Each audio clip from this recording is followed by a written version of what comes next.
everybody, and welcome into a new edition of Player Spotlight. Today, we've got the solo laner for Ghost Gaming, Fineokay, joining us here. Fine, thanks for taking time out of your busy schedule to sit down and talk with us a little bit about the Fineokay behind the stream. I don't know, that was going to be bad from minute one, so we're just going to roll with it. Talk to me about where you grew up. I know you're American, but I know you're kind of close to Florida. Did you grow up in Florida your whole life, or what? No, I was actually born in Tennessee. I was born in a suburb of Memphis, Tennessee called Collierville. It's near another place called Germantown, if anybody's ever heard of that. But I come from the 901, so that's where I was born. I was raised there until I was 14 or maybe 15, and then I moved to Florida because my pops got a new job here in Orlando. And funny enough, like most of my family has always lived in either Tennessee, New York, or Florida. I come from like an Italian family that, used to like live in the Bronx in New York. My grandpa was a cop in the Bronx in like the 50s. So kind of like most Italians, they went from New York to Florida, and then that's where a lot of my family resides. So we moved down here because my dad got a job, but he also wanted to get a job down here to be near his family. So perfect. Worked out flawlessly. Excellent game planning by Mr. Fonzo, and then execution 10 out of 10 on top of that. What do you have any siblings? Yes, I actually have 2 brothers and 2 sisters, 2 older brothers and 2 younger sisters. So I'm in the middle. I'm the middle child. How much older is the oldest one, and how much younger is the youngest one? So my youngest sister is 20 now. I think she just turned 20 in September. Okay. And then my oldest brother is 28. Okay, so wow, is it a perfect, because the wiki says you're 24. I'm gonna assume that's correct. Is it a perfect 2-year gap between each of your siblings? No, there's a 1-year gap, I think, between me and my other brother, and then a 3-year gap between my oldest brother and me. So, or a 4-year gap. So it's not quite perfect, but as far as like, it's a pretty well-rounded little buffer there. Man, the Fonzo family, you guys, you come up with a plan and you guys execute. Let me tell you, that is impressive work. What how close are you with your siblings? Do you have one or two that you're extra close with? I'd say I'm pretty close to all of them. I think my brother Jake, who is the one closest to me, he's just 1 year removed from me. We're pretty close as far as just like real life stuff. Like we talk a lot about life. We work out together. We do, this, that, and the other. And then my other brother, Evan, he's more of like a gamer and kind of always has been. And he's kind of been like the person that maybe I was influenced a lot by like just like gaming and stuff and watching him play video games. So I'm really close with him in that aspect. So we're just a little bit different. And then my sisters, they're my sisters and I love them. And I mean, it's not like we hang out all the time, but sure. I'm still close to them, and they're really good. All my siblings are awesome people. And that's pretty much it. So your older brother, you said he was more of the gamer. Is he the one that got you into the console gaming back in the day? I know that your roots are coming from Halo and COD and that kind of stuff. Yeah, definitely. It was mainly like when I was really young, I would watch my brother play like Nintendo 64, just like original Xbox games, especially like single player games, because I've never been like a single player kind of guy, but I enjoy watching other people play it, because at the end of the day, single player games are kind of just like watching a movie, and you kind of get to participate a little bit, of course. So I always used to watch my brother play like single player games, and then it came to like actual multiplayer games. I was at the age where like when Xbox Live originally came out, like the first like month it came out or whatever, I actually started playing that month with a friend, my childhood best friend, that we literally met that month and started playing Xbox Live together that month, and then the rest was history. So yeah, I would say that my brother Evan, the oldest one, he definitely influenced me a lot, just as far as like watching him play games, and maybe is part of the reason that I enjoy watching other people play games, and maybe I like making content for other people. That's kind of what That's what like watching your brothers play video games really was, And people are like, "Oh, Yeah. you watch people play video games?" Like whenever you tell your boomer grandparents like, "Oh, what you do for a living or whatever," they're like, "People watch you play video games." It's like, come on, everybody did that when they were younger, just watching their brothers, watching the family play, So Yeah. That's a good point. I never really thought of it that way, but you're totally right. That's definitely a very on point comparison. How long did it take for you to start overtaking Evan when it came to going head to head in some of those games? yeah, when it came to split screen, me and my brothers were always competitive, like especially like on Halo, COD, or like any game, any of the N64 games, like Pokemon Stadium, stuff Oh like yeah. that. Great games, but we were always super competitive, and it was always really close. I mean, it kind of depended on the game. My brother Jake is always good at fighting games. He's usually the one that's like doing well in Injustice, Mortal Kombat, and all those kind of games. But Super Smash Bros. But my other brother Evan was more of like the FPS and maybe like RPG kind of guy. He was really good at that. And then I kind of just enjoyed everything, but I think I started getting better when I started playing for 10 hours a day, whatever time frame I was able to get past my dad, who at my dad's chagrin or whatever. But yeah, I don't know. It took a while, but they definitely are part of the reason I am a gamer today. So Yeah, but I mean, come on. If they're not going to dedicate 10 hours to hitting cues, then they don't deserve to keep up. You know what I mean? exactly. You gotta want it. You gotta want it. Absolutely. What kind of sports did you play when you were younger, if any? I actually played competitive soccer for 7 or 8 years. I always change the time frame because I always forget. But yeah, I started when I was really young. Started on a rec team where my mom was coaching, and it was just like a local rec team. Then I joined a competitive team called my hometown was called Carrierville, and then the team name was Lobos, which is wolves in Spanish. So it was called the Carrierville Lobos, and that was a travel team, and I played that for 7 or 8 years. I even played on a state like all-star team. It's called ODP, Olympic Whoa. Development Program. That's what That's it's cool. called. Some people may know what it is, and by the end of it, we had placed third at state championships, and that was the highest I got. I also started playing in high school, but that's about the time when I quit. So it was basically just soccer, but I also played every sport just for fun, with my brothers and friends, football, Sure. basketball and all that stuff. And basically any sport, just try to play it like for fun. What position did you play in soccer? I played basically everything. When I first started, I was a goalie. Then I went to defender. Then I went to forward for a while. But for the most part, during most of my career, when I was like at my best, I was a center mid. So right in the middle. Right in the middle of everything. Does it make you mad that your teammate Sam for soccer is known as the soccer guy when it sounds like you are probably better at soccer than him? We've talked about that before. He was really good too. And I don't know. I guess it's fine. It's in my past. I don't want to talk about it anymore. No, I'm just kidding. Right. Okay. But I won't bring it up. no. It's okay. It's okay. No, it's fine. I don't know. Truly, I guess one day maybe we could have a little soccer off or something. I don't know, whatever you want to call it, a duel perhaps in the football. But Sam's actually pretty good at like sports in general. He's really good at spike ball. I don't know if you've ever played with him, but he's a beast at spike ball. Yeah. I haven't played with him, but I've played spike ball before. That sounds, man, next year, whenever we're allowed out into the world again, a Fineokay versus Sam for soccer showdown. Yeah. That's a content piece that the people are going to demand, I think. That is something that we can absolutely facilitate.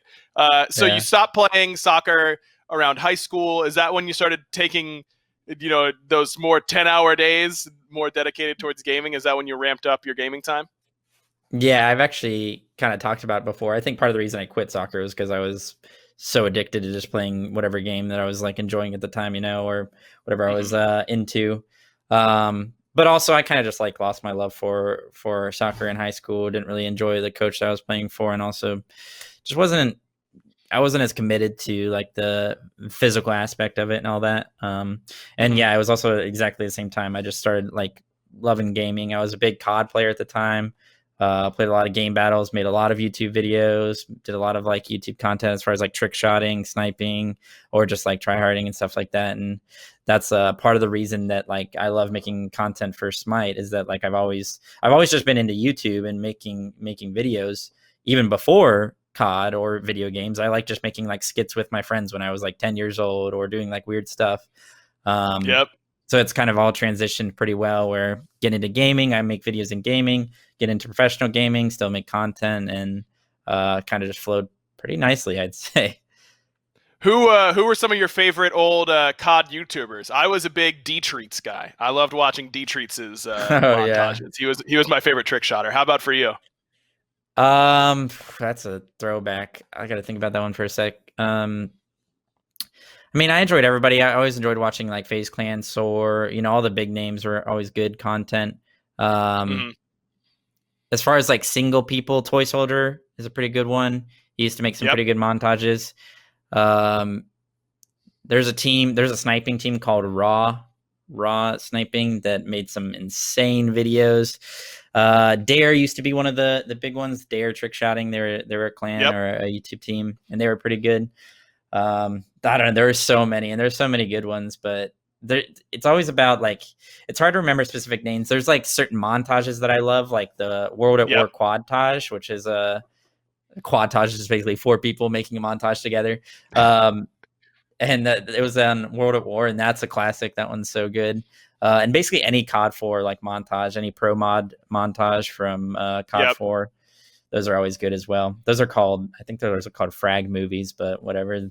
Semantics. Yeah, it's the same thing. It's the same thing. Who cares? Yeah, exactly. I was just such an Optic fanboy, man. I was watching every Predator montage and every D-Treats montage. That's kind of where I stuck around. You know what I mean? But you're right. There were so many good ones back in the day. What's stopping us from making a SMITE quadtage? Fine.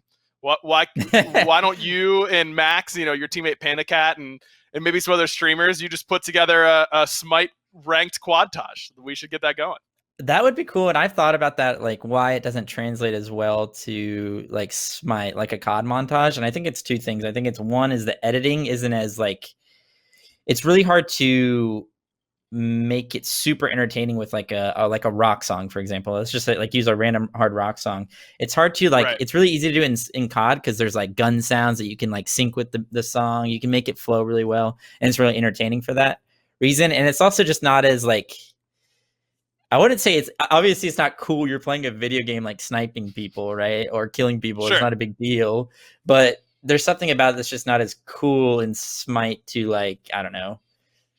It's still cool. I think it's not as obvious. I don't think it's as obvious that you completely outplayed that person. You know what I mean? That too, yeah. There's nothing as over the top in SMITE as 360 ladder stalling, claymore canceling a shot. You know what I mean? Like there's no equivalent of that. It's like a death of 1,000 cuts. Like you're sitting there whittling somebody down. Like maybe it takes 10 seconds to actually kill somebody in solo. And if you just like have that over a rock song that's like pretty fast paced, it doesn't really work. What do you mean? But... Fine, I can see it now. It's like some Disturbed playing as you zone someone from a minion, and then you hit 5 before them, and then you get to all hit them because of it. Like that. We just gotta. It's like chess montages. That's what you gotta. It's like 30 seconds to Mars the kill. Take me down. It's like sitting there in front of zoning somebody in front of the minion wave. Perfect. Yeah, wave management to open up a gank. Beautiful. You like slow motion checking your mini map, hit marker sound when you see the jungler on a ward. Yes, we're revolutionizing it. It's like there's not even a gun in this game, but we have like intervention sounds popping off. Well, you gotta have the intervention sounds. That's just the way the montage game works. Man, we're revolutionizing the game just sitting here doing an interview. What can't Fineokay do? That's all there is to it.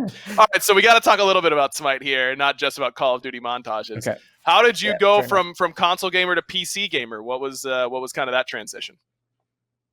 It's a good question. I think kind of referenced it before, but I was super into Pro Mod for COD 4, which was a PC only thing. Basically, all Pro Mod was basically a modded version of the game where they basically like removed a lot of the textures in the game, so you had really high FPS.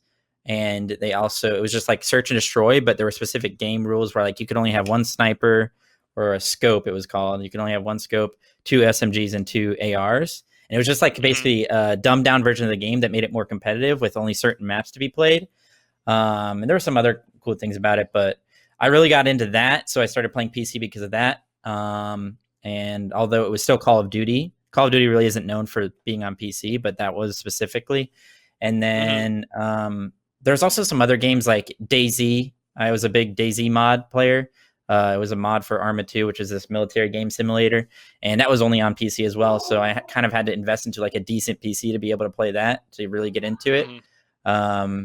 So then that was another big reason I started playing PC, and then I kind of just realized, hey, that PC is kind of just awesome, and mouse and keyboard, although maybe a little bit easier to get into, just because it's a little bit easier to just mouse and keyboard, and you're pretty used to it just from your childhood of using a computer.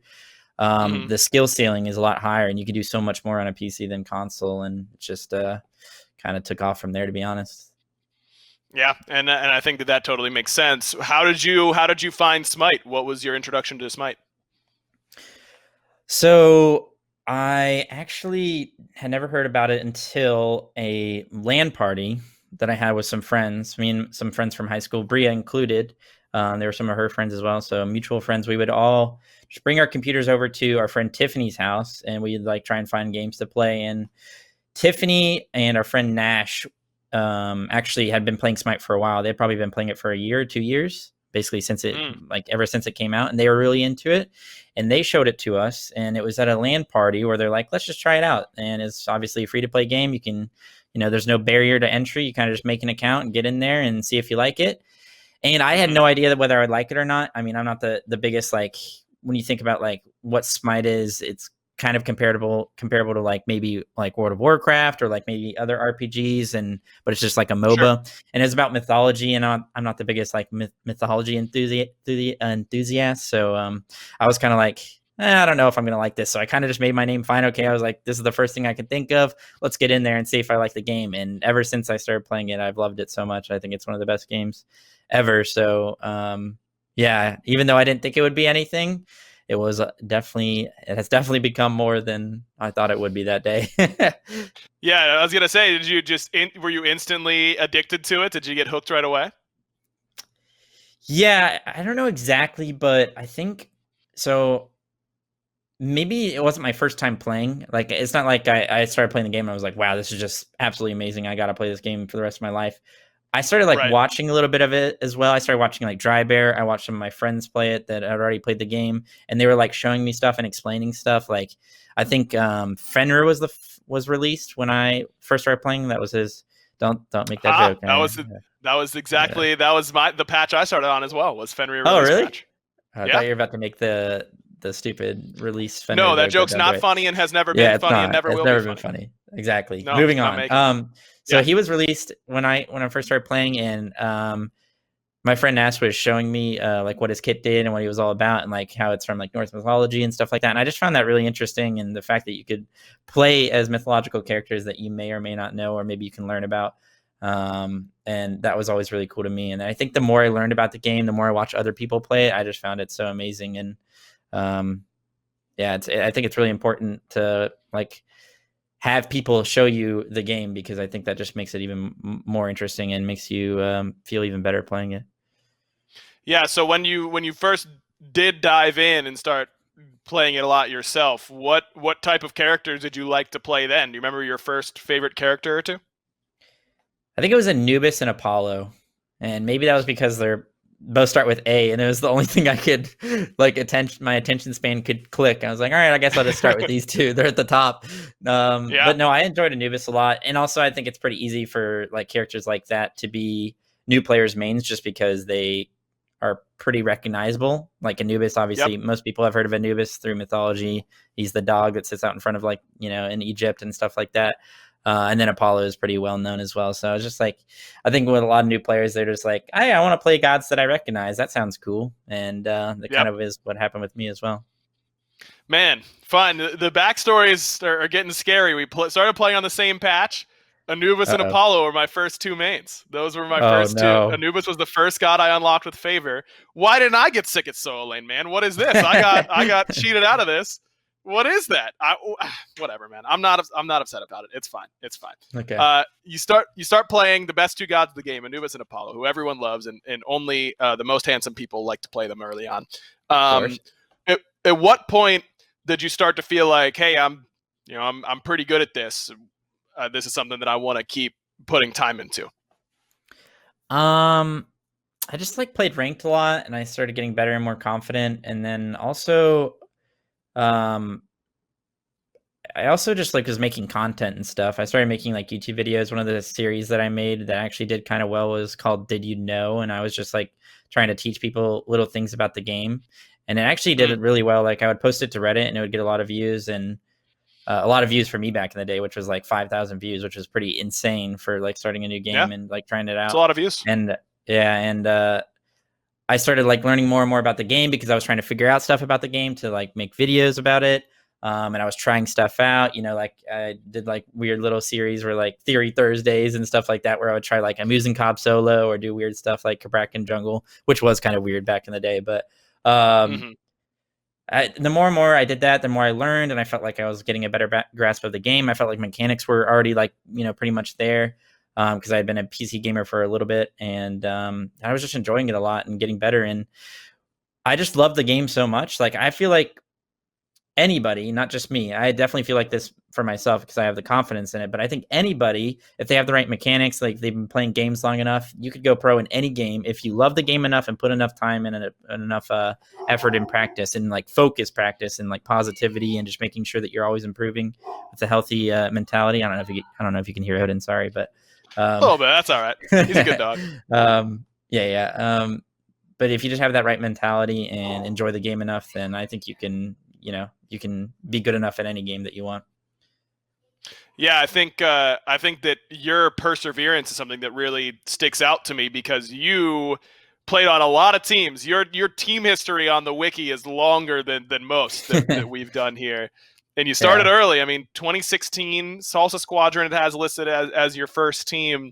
Do you remember what it was like getting into competitive and starting to scrim? Do you remember how you kind of arrived on that Salsa Squadron roster?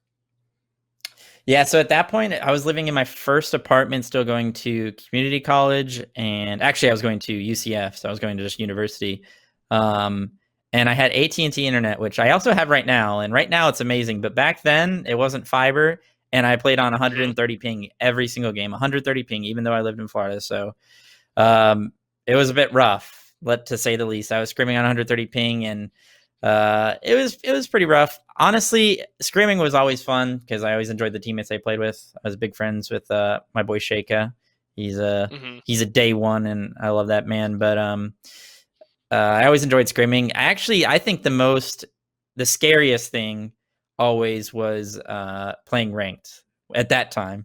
Playing ranked when you're like an up and comer, or maybe even just like in the Challenger Cup, getting into games like with people like Zapman and Lassus and stuff like that was always so nerve wracking for whatever reason. And I would say that was probably scarier than just like scrimming with my team or just like playing in, Challenger Cup games or little community tournaments that we played in. Yeah. It was the pressure was on, especially back in the day. And I mean, Curse Voice, you're going to get in there and you're going to hear about the mistakes you make. I remember my first ranked game with Zap, and he flamed me really bad, and it was a bit of a scarring moment for me. But you got to get back up, and I was feeding in that game. I was playing. I got off-rolled to solo against Wolfie 2032, and he was playing his signature Hunbat solo. I don't know what to do against that, man. What am I supposed to do? Zap was very displeased. That's a comfort pick. Yeah, that is a comfort pick for the 2032 back in the day. That was those are the good times, though. So you spend a little bit of time in solo lane, then you do move the jungle for a little bit and played jungle down in that challenger circuit across a couple different teams. I think I wasn't as inundated with the challenger circuit then as maybe I am now. But I think a lot of people do remember you as a jungler during that time period. Did you want to switch to jungle? Was it a sort of a team, you were just looking for a team and that was the best route that you found? Or did you think that jungle was the best path for you? There's a few things. I thought that there weren't a lot of good junglers in the Challenger Cup at the time, and I thought I could be one of the better ones or the best one if I really tried. I really wanted to play the role because it seemed enjoyable, and I had been playing solo for a little bit. Maybe wanted to switch things up a little bit just because things weren't working out, and I hadn't made it to the SPL yet. And also, I just wanted to work with Sheikah more. My friend Sheikah, my teammate, he was the mid laner, and at that time, mid jungle was really, really important. It's not, these days it's still important, but if you didn't play back then, like you could win or lose the game based on like how well your mid jungle played in the first 5 minutes of the game. So Yep. um, I just really wanted to work with Sheikah because he was like my best friend at the time, and it kind of just worked out where we got Mango, who was a solo laner at the time, and he was a really good player, and we were going to have him solo. I was going to jungle, Sheikah was going to be mid, and then take the rest from there with the dual lane. But basically just a combination of everything. Kind of all the pieces fell in for me to jungle.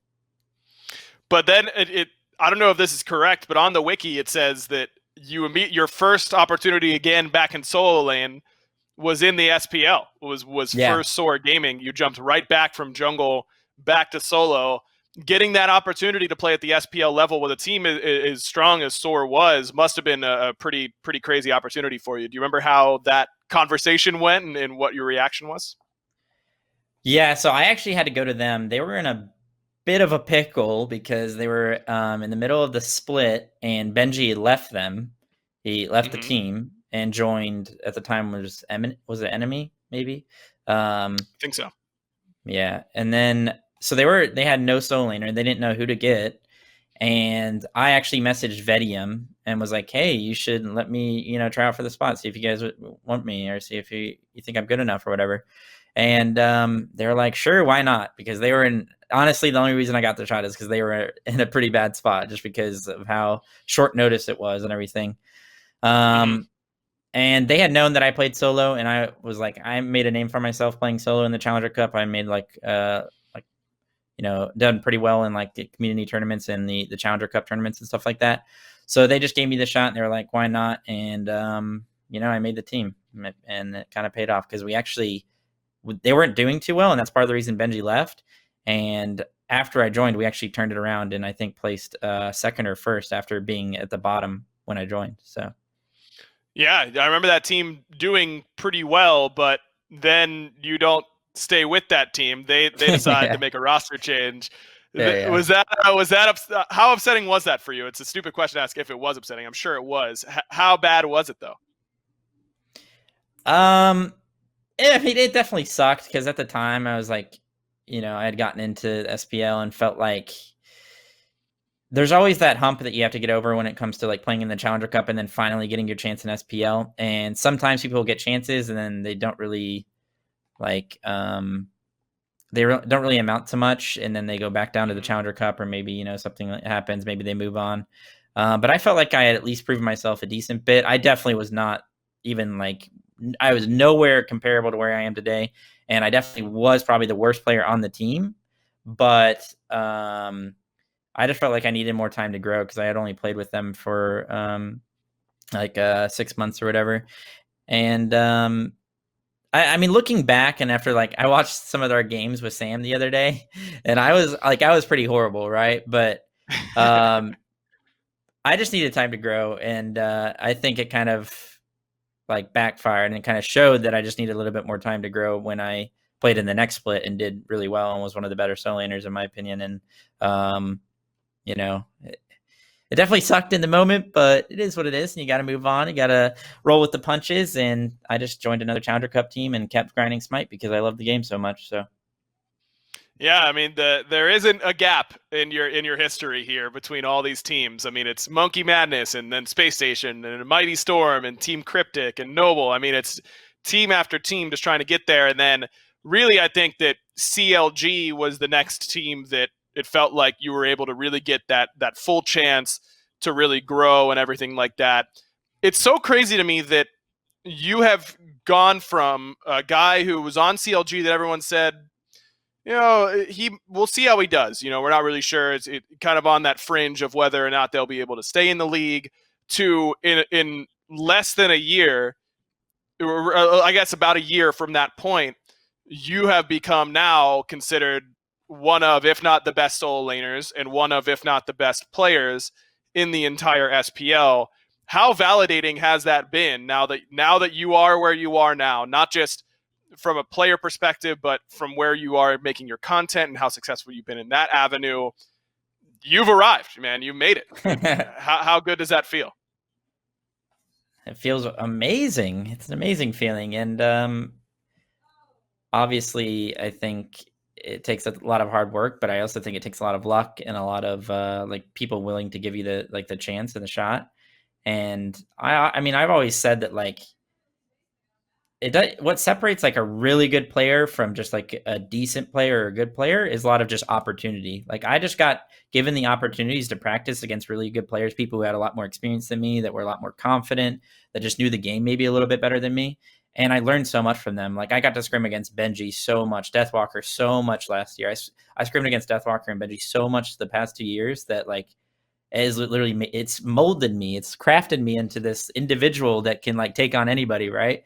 And it's all about that, man. I'm not going to say, obviously I put in a lot of time and I put in a lot of effort and I really like enjoyed the game and I really wanted to make everything work. But there's plenty of other people that have tried to do that as well and it just didn't work out. So I don't think much separates us besides being given the opportunity and then also just maybe just, the passion for the game and having the right mentality. So I've always tried to keep a positive mentality, no matter if I was getting kicked off of a team, no matter if I was doing poorly on a team, whether it's just like having a positive mentality that things will work out, but maybe just having a positive mentality that like, being nice to people, being nice to my teammates, trying to, keep everybody's hopes up and being nice to the community, everything like that. And I think it's really important and keeps your head forward and looking ahead so that you can roll with the punches as well. Seems like that served you pretty well. You guys are red hot, the #1 seed going into the World Championship this year. Before I let you go, I got to ask, the way last year ended, losing in the finals, how much more hungry did that make you to make it work this year? Because you guys really have come out and looked pretty unstoppable since Phase 2 started. It made me very hungry. If that works. Starving. Yeah, maybe starving. But I don't know. Losing in the finals was a gut-wrenching feeling, and it was definitely horrible. And it especially sucked because last year we felt like going into it that we were like really confident and that we could have won it and maybe should have won it on a different day. But you got to be the best team in that moment, be the best team at that day. And we just weren't that time around, but I'm definitely confident this time around that we will be. And there's nothing more that I want than to be a world champion in SMITE after all these years of working for it. So think you've set yourselves up to be in a pretty good position for it, man. You've been killing it all year. Got any shout outs you want to give before we let you go? I didn't think about this beforehand. I should have come up with a joke or something, but maybe just shout outs to, I'll just be serious and genuine for once. Shout outs to the SMITE community for being awesome. We may not be the biggest game on the planet, but we definitely have some of the most generous people and some of the most diehard and cool people. So shout outs to the community. We love you guys. Thanks, man. Thanks for the time, as always. Looking forward to the World's Run. I'm sure it's going to be great. Thanks to all of you watching here on YouTube. Make sure you do all the YouTube stuff, subscribe and like and comment, and we'll see you next time here on Player Spotlight.